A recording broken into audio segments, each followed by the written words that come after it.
আপনারা জানেন মহামান্য হাইকোর্ট থেকে ঐতিহাসিক একটি রায় গ্রাম পুলিশ বাহিনীকে দেওয়া হয়েছে, যে রায়ে গ্রাম পুলিশ বাহিনীর সদস্যদেরকে 11 সালের জুন মাসের 2 তারিখ থেকে সকল বকেয়াদি পরিশোধ করে মহলাদারদের 20তম গ্রেডে এবং দফাদারদের 19তম গ্রেডে সকল বকেয়াদি পরিশোধ করার জন্য আদেশ দিয়েছে।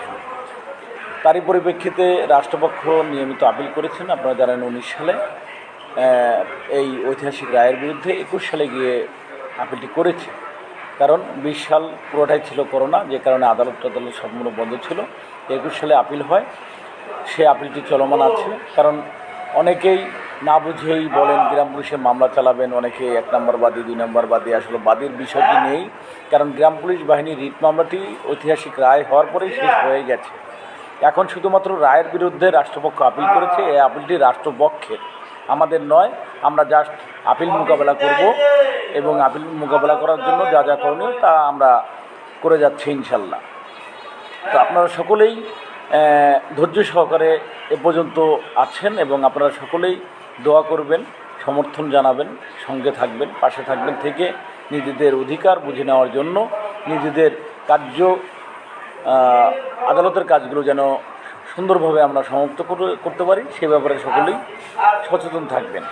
আসলে এখন কোনো বাদের বিষয় নয়, কারণ গ্রাম পুলিশের মামলাটি 19 সালেই রায়ের মাধ্যমেই শেষ হয়ে গেছে। এখন রায়ের বিরুদ্ধে রাষ্ট্রপক্ষ নিয়মিত আপিল করেছে। যারা এখনও এই বিষয়গুলি না বুঝে বিভিন্ন বিভ্রান্তকর তথ্য দিয়ে গ্রাম পুলিশের সদস্যদের ভাগ্য নিয়ে খেলতে চাচ্ছেন, আমি অনুরোধ করব ভিন্ন খাতে না গিয়ে আপনি যেখান থেকে এই কাজ করছেন না কেন, অবশ্যই গ্রাম পুলিশ বাহিনীর প্রতি যত্নবান হয়ে, যত্নশীল হয়ে কথা বলবেন এবং গ্রাম পুলিশ সদস্যদের ভাগ্য নিয়ে খেলার চেষ্টা করবেন না।